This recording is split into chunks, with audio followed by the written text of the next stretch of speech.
Dasaripun para kadang-kadang pengrawit sedaya sami siyaga ing diri sawe ing gati. Winadahan saking paguyuban Madangkara saking Jaten Karanganyar. Ewadene waranggana wonten hasta Widuwati. Nah, sok-sok menika para pamirsa pengen ngerti, pengen pirsa, iki sinden kuwi jenenge sapa, daleme ngendi. Nah, ngoten iki. Mila kula kenalke siji mbaka siji, tidak kenal maka tak sayang ngoten nika. Wiwit ing saking Jawi piyambak menika saking ler. Ler nggih Pak mriko nggih. Nah, ler. Nah, bener berarti. Menika Mbak Lia Sundari. Aslinipun menika saking Ngayogyakarta ning sampun hijrah wonten laladan Gundang Sragen. Nah, saking Ngundaan. Ginarwa dening dalang kadang kula anem Ki Aji Tanda Utama. Dalang sabeget saking Sragen. Biasa. Dasare nggih piyayine ya piye lho. Yen ora dandan janjane ya leres menika biasane bareng dandan gua lah pamore gegirisi tenan ora. Jenengan mirsani mergo Mbak Liyane sampun pupuran, sampun gelungan, sampun disorot lampu. Jajal sesuk bar wayangan. So, gaglak limpamu. Mbak Lia Sundari anggere mudhun kok wayangan terus neng transit ucul ganti pakaian gawe pakaian preman ngoten niku terus karo nyangklong tas gedhe teng mburi ngono walah termasuk kaya tase ngarep mburi ora ransel ning nggih niku petingane nggih niku yen bab klasik niku pun buntas mula piyayi wonten ing YouTube sok-sok ngarani utawi mastane pilih Mbak Lia menika sinden tema.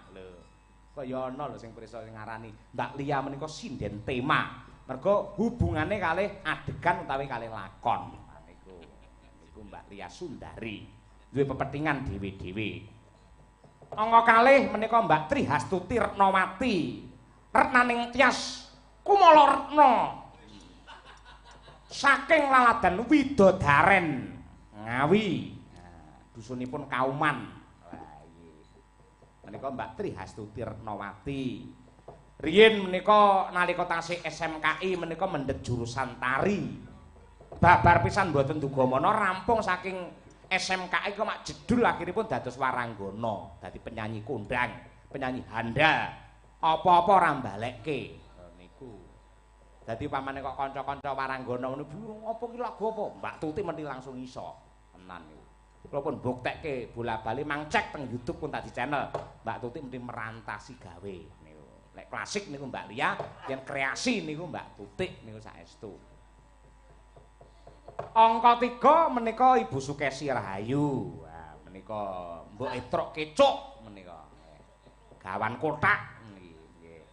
Mila kula iman-iman Nadianto sewengi mboten nyuwara kowe kudu melu Bu mergo wahyune dalang iki mapan ana ing kowe. Nadianto aku tekan ngendi-endi yen sampean ra melu wah nglokro tanpa daya kaya Linala Sanata bebayuku ki tenan. Piye carane mayangi njur iso bingung yen Bu Kesi menika mboten mayungi dhumateng lampah kula teng pundi-pundi. Ha niku. Mila menawi kula mastani menika Bu Kesi mboten namung sinden ning menika mujudaken wahyu katentreman tumraping kula pribadi. Ingkang saged nentremaken kula lan keluarga kula anak-anak kula nggih Bu Kesi Rahayu niku. Sing ngurusi kula sak kanca niku Bu Kesi. Wis tenan.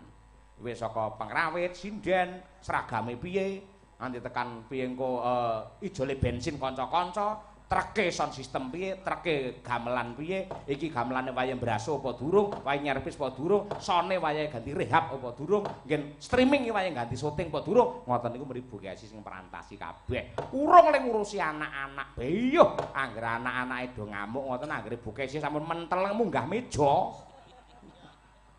Ale cincing ngoten niku wis anak-anak kabeh do bleber-bleber. Ibu nesu geger kabeh. Ngoten niku pancen ya kudu nek sing diwedeni yen kula iki karo anak niku. Anak kula rangkung wedok niku kula pentelengi malah dhek malah mendelik ora. Ngapo we Pak ngono kuwi. Dirangkung. Nah, matur nuwun Bu Kesi. Sing penting jenengan tetep ngancani kula tetep tembu dikemawon. Ampun nganti genggang sarikma ngoten nika.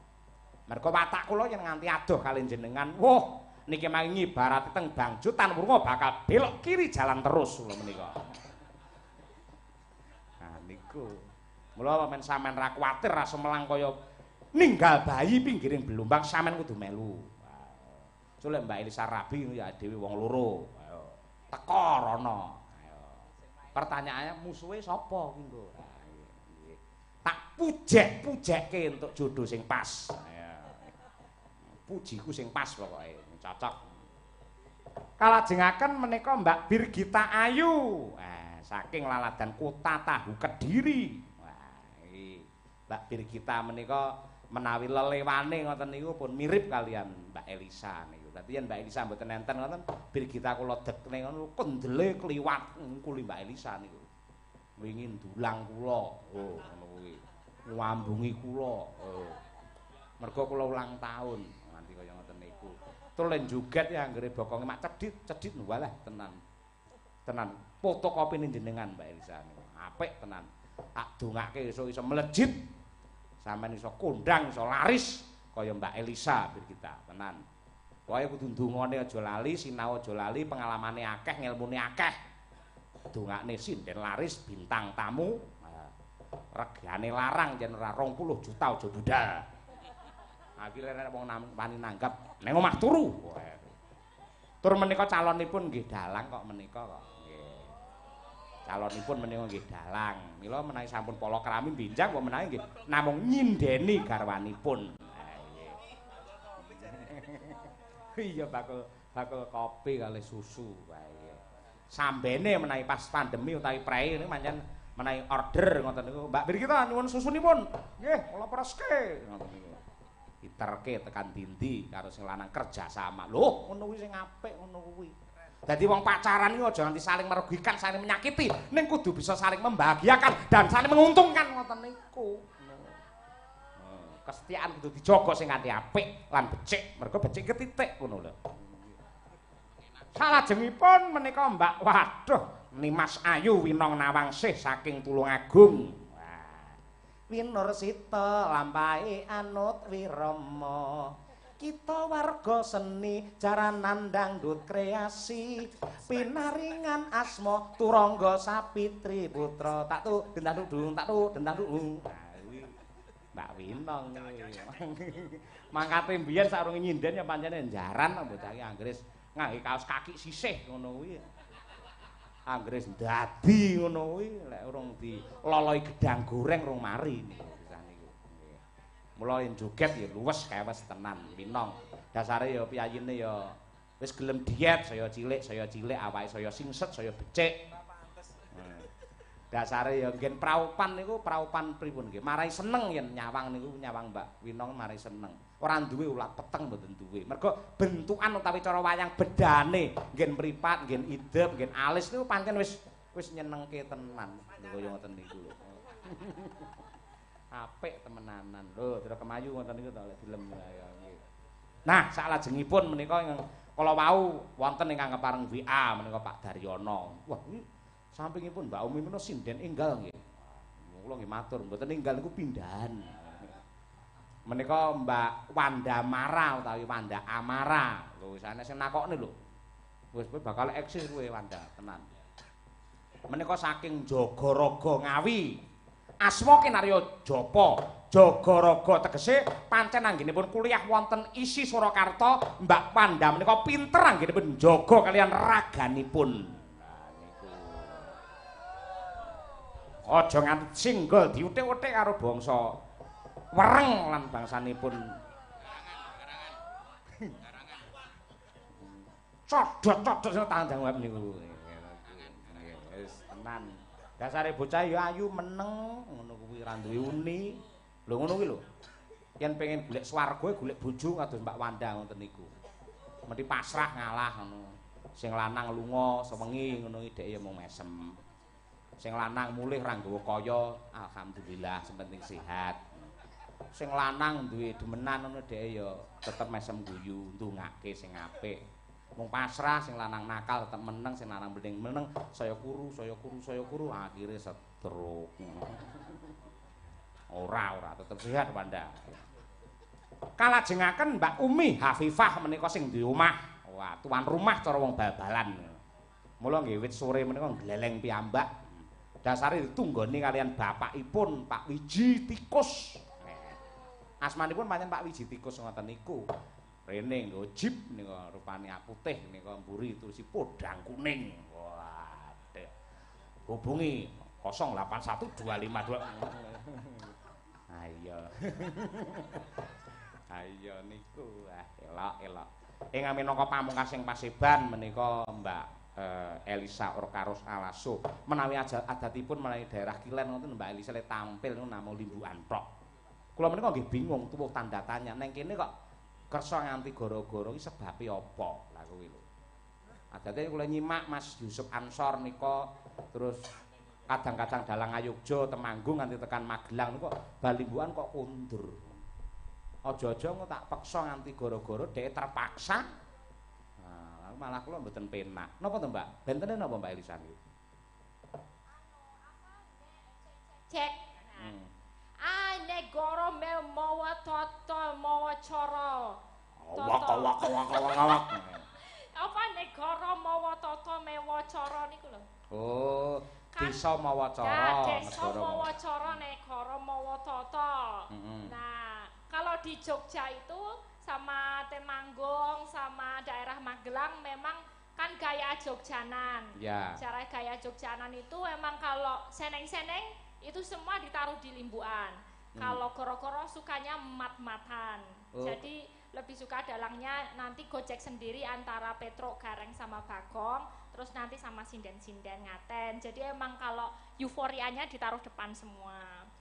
Nah, begitu. Dan khusus kalau di daerah Wetan, Solo, Jawa Timur itu kan emang ya limbuan ya goro-goro semua dilakukan semua, jadi tetap harus sampai goro-goro. Mboten lho, kula goro-goro biasanya mat-matan niku nggih. Oh nggih. Nggih buktine ya santai omong sak gelem kudu. Kula soalé remen nih ten jejer mriki kerasan.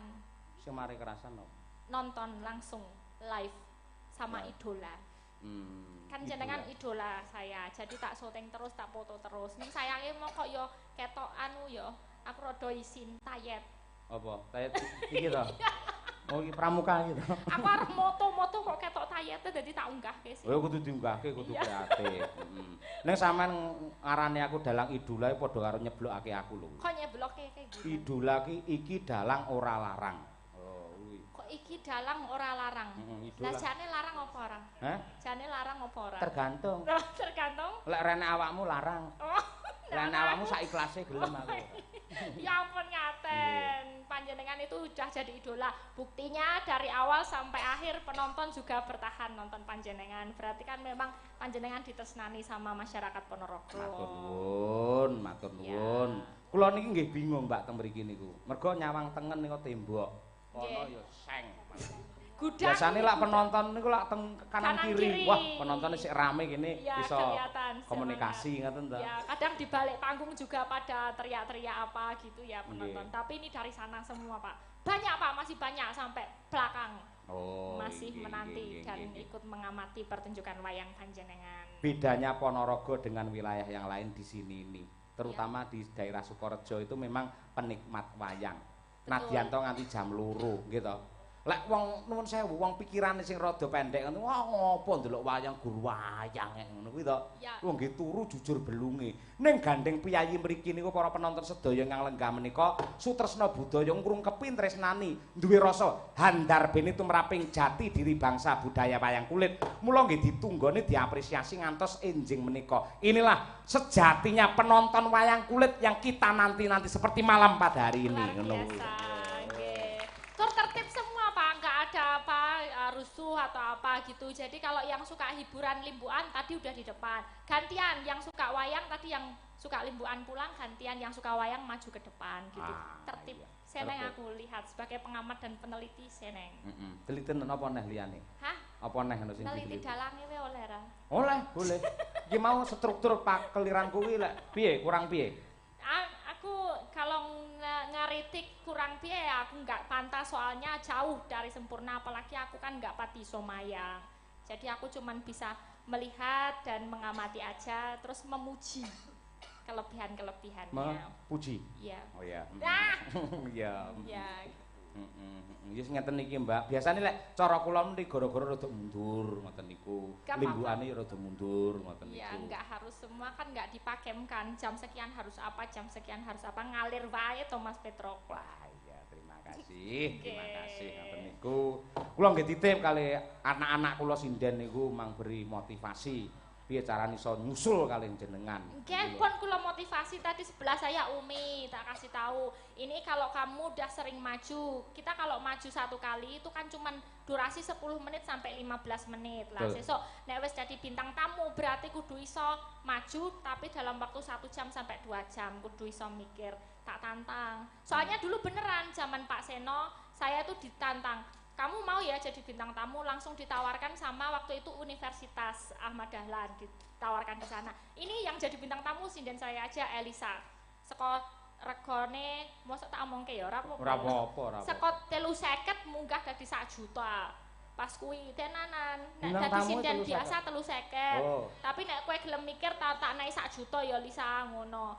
Ya gelem Pak, aku gelem mikir, seminggu aku mikir aku. Terus didadekno bintang tamu. Nah dari situlah aku diorbitkan sama Pak Seno dari kepercayaan Pak Seno itu. Makanya saya memotivasi kayak Umi, terus buat siapa semua sinden yang ada di sini biar bisa kreatif karena sekarang udah zamannya seperti itu. Daripada kurang bintang tamu, betul tidak? Kayak aku ya. Aku biyen mangko jane ra gagas ora bintang tamu ya ora apa-apa. Nah, saiki tetep piye kudu ngono kuwi ya Mbak zaman Nah itu yang lagi saya teliti sekarang, penelitian disertasi saya itu karena memang wayang zaman sekarang kok koyo ngono dilalahnya. Kalau dulu kan nggak peduli kabeh sing penting tirakat dadi manut leluhure. Lah saiki kok leluhure engko keri sing penting bintang tamune lah yo piye iki kahanan ning donya. Sapa ngerti leluhure bae senengane ya bintang tamu aja. Ya kuwi aku ya sing bingung ya. Iya. Ya itu serba-serbi tentang dunia wayang ya Pak. Tolong kok diteliti, ditulis, terus kisi-kisi, kiat-kiat, strategi yang dilakukan dalang harusnya seperti apa, engko di share teng kula. Oh siap, ini masih dalam penulisan. Nggih, siap. Nggih, matur nuwun Mbak Elisa engko tampil neh. Mbak Wanda, ya dah. Iki tak citak iki klasik-klasikan lek Wanda. Ndek iki wis glathik glinding saiki. Sinom ya ndak ya? Ndak? Sinom. Nggih, Pak. Iya, sinom. Ngono bocahe pancen ya halus. Kukumu ya kok pitek. Delok kukumu. Kaya Mbak Tuti piteke ireng kaya telek lencung malah. Kuwi apa ndelok tanganmu dah? Ndak iki. Wah, iya pitekan wae. Ora apa-apa wong kuwi ora dosa kok ngono kuwi. Ya, Cuma yang nganti reget kudu diresiki, lek pancen anu ya dipotong. Mergo jenenge motong kuku kuwi lah ya sunah. Iya, Sinam ya ndah saiki. Nggih, Pak. Ah ya ngono, apik ngono. Manut bocahe pasrah kok Mbak tenan kuwi wis bejane esuk calon esuk kuwi ora. Ya cakepane sing ndi ndah? Noladula mawon. Wis baca kawe. Pripun, Pak? Apa omonganmu iki? Noladula niku lho. Nuladola. Nggih. Ya. Monggo sinem nuladola. Ayo. Ayo, ora apa-apa. Ngono lho ndang. Kuwi heeh. Pokoke awuren ae pokoke sak uni-unine ngono. Sapa ngerti iso der. Ayo. Kaya Pak Sarmadi jane lagu ngawur to kuwi mau. Nyatane mergo tetek ngono lho kuwi, ngono kuwi. Ya. Ya Mbak Wanda Amara.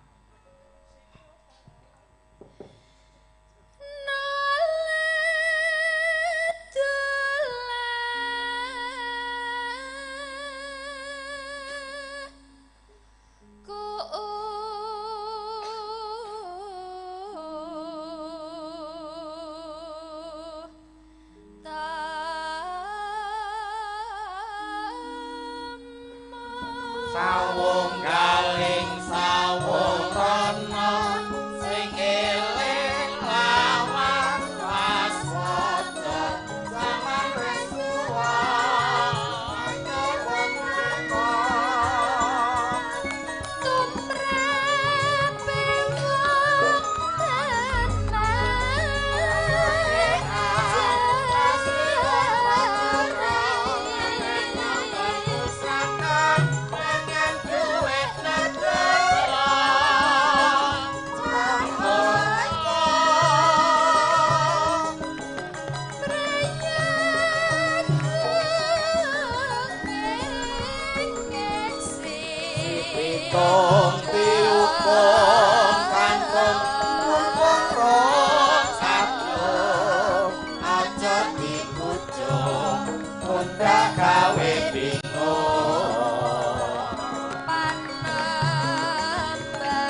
salate zakat poso lan kaji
sampun dipun aturaken Genduk Wanda Amara tembang klasik nenggih Sinom Nuladola apik iki jas kowe kudu nyiapne sing klasik-klasik lho ndak iki pancen wis tak tata iki sampean bagan sing klasik-klasik mergo yen kon joget ngono ya apik ning pasmu sing klasik ngene iki ya ndak timbangane dompo ae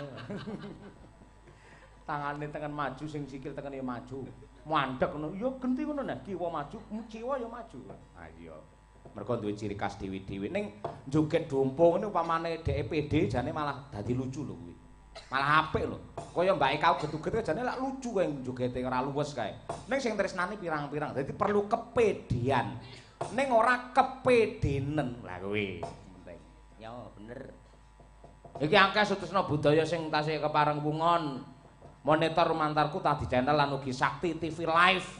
Ya, sugeng dalu lan sugeng ayahi wajib Pak Cahyo niki saking Palangkaraya. Panggadumut nyimak sinambi turon. Wah, ya. Ugi asalamualaikum, waalaikumsalam. Sugeng dalu Pak Dalang Cahyo Kuntadi. Badhe nyuwun gending ninggal katresnan salam kagem sedaya kru Madangkara. Saking kula bocah lewa Jambon Ponorogo. Mbah nuwun. Assalamualaikum, waalaikumsalam Pak Dalang nyuwun tembang podang kuning matur nuwun saking Damar Sasongko Karanggedhe Boyolali. Tanggaku iki ayo. Ugi saking Pak Haji Daryono Klecorjo Mejayan Madiun. Taksih monitor Pak Cahyo. Nggih, sembah nuwun.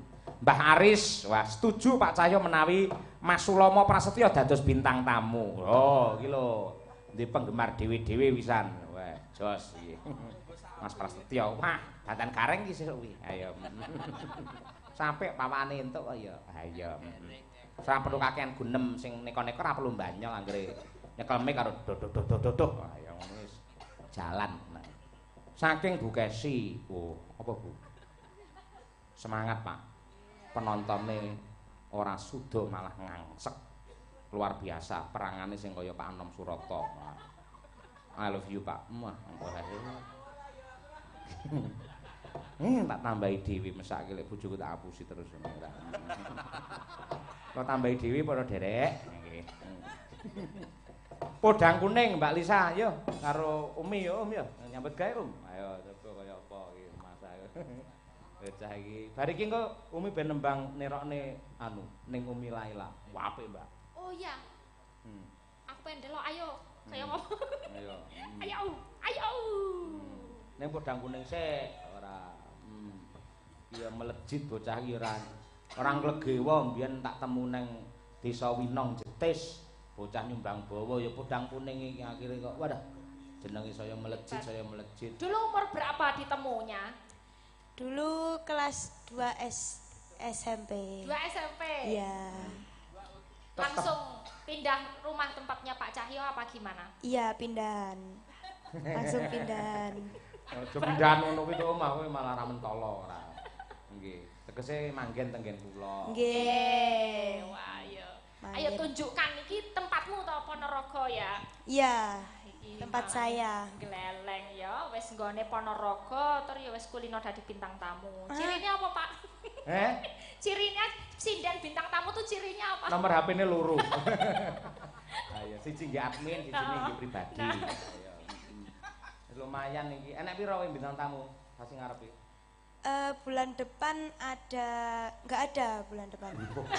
Ada Pak, ada. Enteng. Ada. Bulan depan ada. Nen, tanggal pira? Lali to. Sing apa balik kan admine. Enggak. Oh, admine ya dek dhewe. Adminnya saya sendiri. Tanggal 25 saya ikut dalang Semarang. Oh. Ya, bintang tamu beneran itu. Dalang Semarang. Iya. Mbah Narto Sabdo. Aja, Tidak, bukan. Apa? Anggoro. Oh, Mas Anggoro muridku ibu Iya. dhewe. Iya. Apik. Putrane Pak Joko Narno to? Iya. Ya, apik. Dadi sisan tak umumke menika Umi sampun statusnya bintang tamu. Dadi upami suatu saat kula mayang kok Umi mboten enten, niku berarti dhek bintang tamu. Ngoten niku. Yen kedah teng wayangan kula enten Umine, utawi enten Winonge, enten Birgitane, enten Mbak Tutike, enten Mbak Liane, niku kudu ana anggaran tersendiri. Ada tambah-tambahane ya, Pak. Oh, ngono kuwi. Enak lho, kowe sing sok ning Magetan ki enek anggaran dhewe kowe. Oh iya. Khusus. Khusus. Tanggal pinten? Sik aku lali aku, mbok sida mbok ora kaya. Waduh. Bintang tamu pisan era. Cetok. Enak aku mau lali tanggal, enak tenan yakin. Nggih. Ya. Tiwas meh arep ndapuk sopir. Iya, saya karo sudah. asisten. Kemarin Bu Kesi sudah WA ke admin saya. Amin to. Oh Iya. iya. Iya. Sing nyekel sapa? Saya sendiri. Iya, ora apa-apa. Nek bintang tamu ra bareng bis lho. Iya, sesuk tak Oh, bareng. bintang tamu bareng bis. Gak aku arep bareng terke Pak Gembut aku. Wes nek nekamu keri-keri ngono. Ya. Lho Saya- ya piye? Iya. Neka jam 11 lagi teko, kene lagi limbuhan awakmu terus apa kuwi jenenge nganggo apa kae dingin hansip ngono kabeh. Mboten Pak. Kula tetep ket awal kok. Kula ket klenengan jejer limbuan gara-gara donga slamet. Mau selamat. Komplit lho niki Nanti dulur-dulur. usung-usung panggung barang ya. Nggih. Sak bubrahe panggung. Heeh. Apik nduk, apik kaya ngono kuwi. Hangapei. Nembang karo Melisa kuwi. Bawa niki. Oh, iya Apa komplit no. komplit, Pak? Nyun pangapunten nggih Pak, niki kula radi pilek amargi kelarisen. Weh, yang ini seneng aku nek jujur kan malah Iya, ngono kuwi. malah bagus. Jujur. Ning bocah niki ringkih, pemarem bintang tamu terlalu banyak job mboten iso, Mbak. Soalnya apa? Ringkih. Dadi Ringkih. tanggapan ping 5 ngoten nggih. Nggih, Terus ngoten niku. nggih. Mesti ngedrop awake. Oh, nggak iso mbladek ya? Nggak iso. Nggak bisa, Coba belum piye, bisa. no, Iya. Ora apa-apa, mula lek anu lek Mbak Elisa ning Yogya kono lek bintang tamu teko limbukan tok to. Awakmu teko talu mulih. Kowe nggon talu aku limbuan, bagi tugas Soalnya saya nggak punya penyemangat, jadi saya ringkih. Oh, jadi kalau nggak punya penyemangat, apa seorang laki-laki yang menyemangati belum ada atau gimana? Belum ada. Oh, Sementara masih yogo-yogo sama sinden-sinden. oh gitu. Sama Pak Dalang yang menyemangati saya. Oh, belum ada. Belum ada. Coba ditawakan, mbok menawa dapat orang sini kamu. Iya omong apa neh ditawakan ya. Ning tenan Mbak Elisa, ambak iki bocah iki lucu. Ndinge iki lho, lagi semester 3 to. Ya. Omong kali Bu Kasi, Bu, estu mangke kula lek rabi sing dalang kedah Pak Yoyo. Lagi lek ora usah diomongi ngono lek sing dalang lek mesti aku Ya, dong jadi- anakku kok Lah ya. ya. Ngono dadak ngejuap mereka ae. Ya Kowe ngejop apa nyambat sing cetha? nyambat lah. Lah. Nyambat lho, Pak. Nyambat lho, dipun dijawab aku ya garis mau. ngandhapi lho. Ngene anake dhewe tak gawake komplit wis. Nah, Ya pokoknya disekseni iki. nanti kalau saya menikah nanti gamelan ijo ini sama gamelan merah dibawa ke rumah saya. Karo yo apa arep didol apa piye kok loro men lho. Nanti buat kelenengan kalau buat temu manten itu pakai gamelan ijo. Terus nanti kalau wayangan gamelannya ijo. Terus? Nanti besoknya saya mau nanggap orkes. Iya. Terus nanti diiringi gamelan merah. Orkes kok gamelan iki arep piye? Ya gamelannya cuma saya pajang. Oh, dekorasi. Diisis Pak, diisis. Diisis. Diisis. Lah Besok, diisis iki wayang gamelan diisis. besok saya request ya Pak kalau saya mau menikah nanti saya wayangnya jenengan nanti yang lawas-lawas saja. Oh sing lawas. Ya. Ngremuk-remuk to. Ya, jangan yang ini. Kowe iki bayar ora kok ngatur-ngatur pirang-pirang. Lho kan tok. bapakku. Ora apa-apa wis njaluk abang ijo iku tak gowo kabeh gamelan wayang sing lawas tak gowo ora apa-apa. Aku mau ngatakon siji ae. Terus rabi karo sapa? Ya Gambar makanya itu. Reno-reno. Reno-reno ae. Ya saya seleksi dulu ya. Ya, enggak apa-apa, jodoh enggak akan kemana Koyo akeh-akeh oh. Arep PNS ya seleksi ora. Nembang aja. Waduh, ya. Nah, bahasa Indonesia juga ya. Yo, Coba, yo, ayo. nembang nduk. Natian wujud temong peksi. Pripun, Pak? Saya, Pak. Sae. Ah, mirah mawon, Pak. Niki pun 250 wis komplit. Sak kelasane. Aja mutung ngono ora ngono kuwi. Piyayi Ponorogo terus sampean wong Ponorogo ditresnani karo Piyayi Ponorogo. Ngono kuwi langka lho. Nah, Kaya Nggih. bapak gitu. Nggih. Wong Karanganyar lek mayang Madiun Ponorogo rame sing nonton. Nek mayang ning Karanganyar sepi. Nggih memang. Sampean wong Ponorogo nyinden ning Ponorogo sing tresnani akeh. Ini luar biasa. Nggih kok, Pak. Aku yang Blitar wis pirang tahun ra mayang ning Blitar. terbuang. Aku lho wong Sulawesi dibuang ning Jawa. Ya ora apa-apa. Aja ngono sampean aja melas ngono. Ora apa-apa, aku ning kene sawahe ning kene ya ora apa-apa sawahe dhewe-dhewe. Sawah sate WC. Ayo. Ya Dek. Agawe lining branta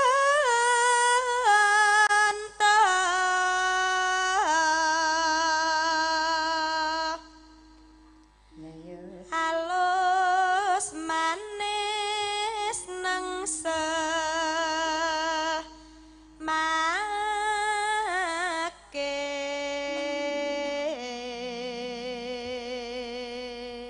Monggo Pak Dwijo, Pak Joko Warsito lan sedaya ingkang monitor wonten ing Kuntadi Channel lan ugi wonten Sakti TV. Sugeng laras menika swantenipun Genduk Umi Hafifah. Mliginipun Ibu Sumartinah.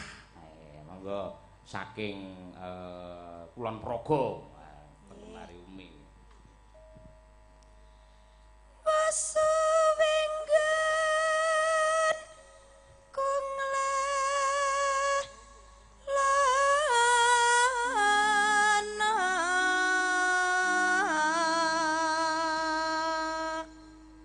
No. golek isi podang jenar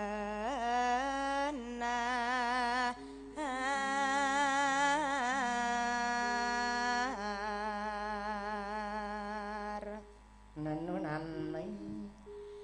hiba bunga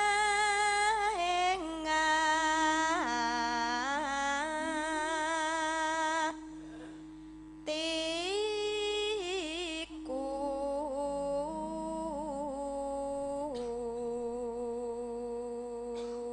Nano neno nono enono. Piye? Elek. Ono enono. Tiba Bagong elek. nyanding bisa dadi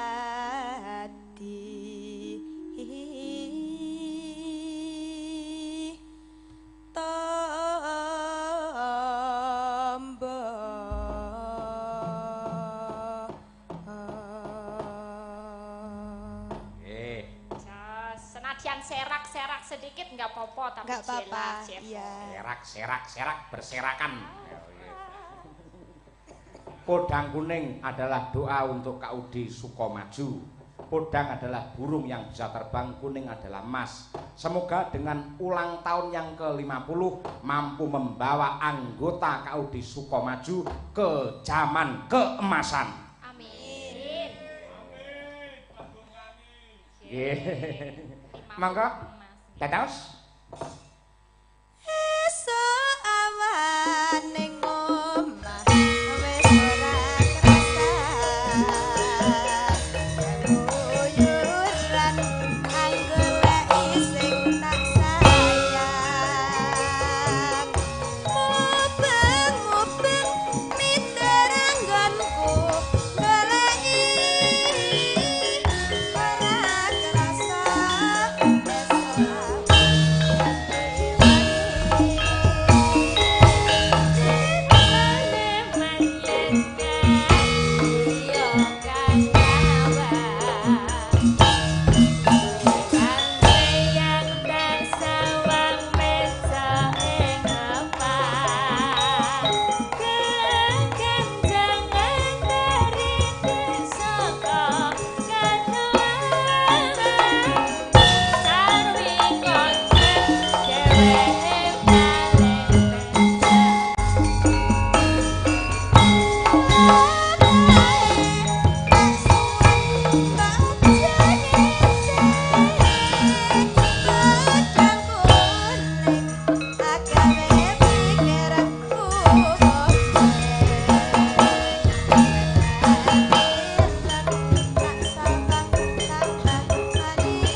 Makasih Umi, luar biasa. Ya, Ratu Podang Kuning ya, ini Ratu Podang Kuning judulnya. Betul.